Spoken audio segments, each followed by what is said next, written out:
I watch a lot of movies.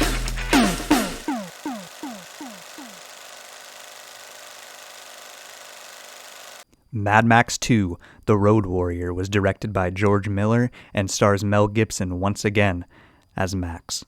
Society, or what's left of it, has fallen further and further into chaos since the last film, and in this one we follow Max once again as he agrees to help a small gasoline-rich community escape a horde of bandits.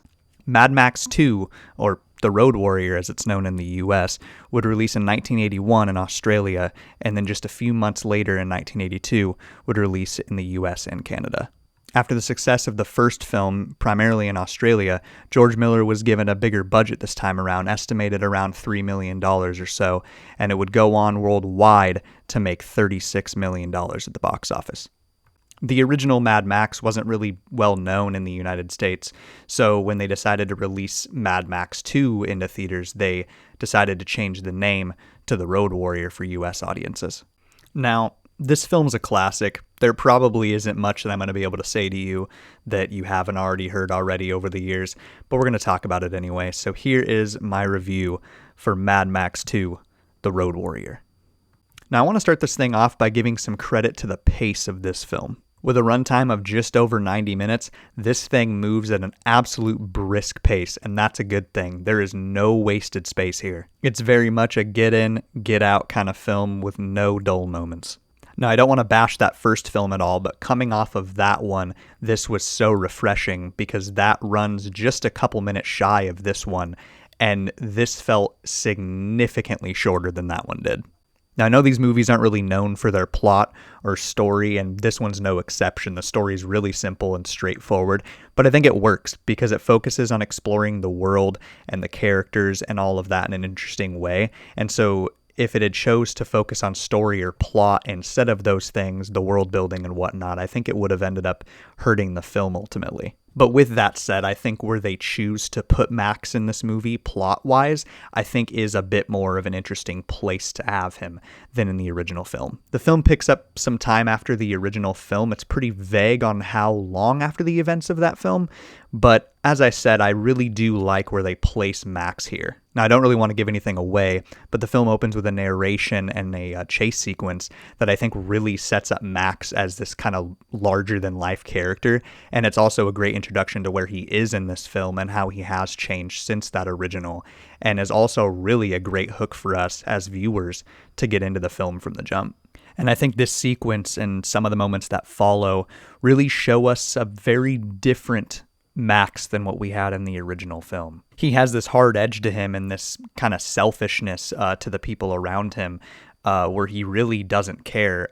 He really only cares about himself. But he does kind of go on an arc throughout the film, at least a little one, that does kind of peel back some of the layers. That's something I hear from a lot of people is that emotion and that type of thing doesn't really come in too much until Fury Road. And I kind of disagree. I think there are some layers and emotion to this film that are kind of vague and they're not explored a lot, but I think they are here.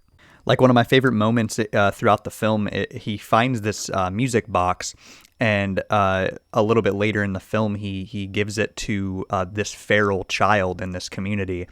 And it's kind of a sweet moment because it feels like he sort of sees his own child in him, the child that he lost. And it's a moment that I think is really interesting and does kind of peel back some of those layers.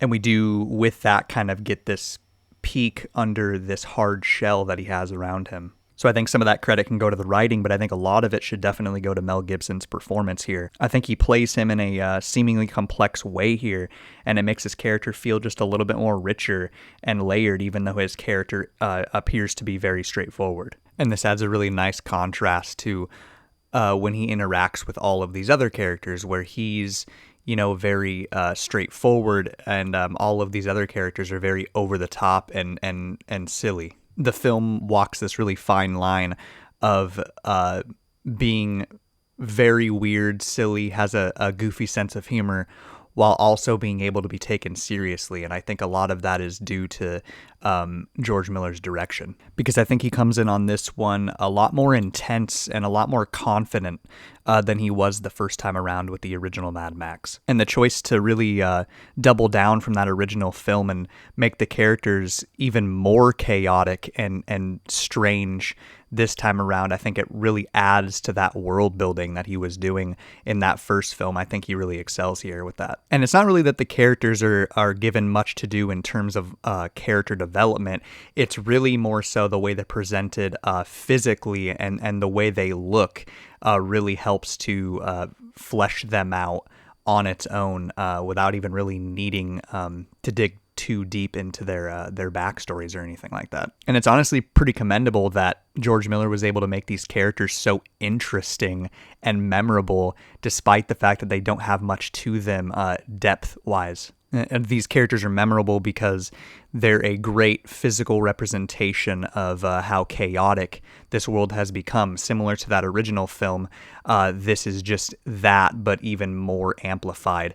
And you contrast that with Max and his seriousness, it really adds to that world. Like from Max's sort of sidekicks with the gyro captain who flies the gyroplane, and the feral kid, and then on the villain side with Wes and Lord Humongous, they're all very interesting characters and unique, and really help to flesh this world out without having much to them.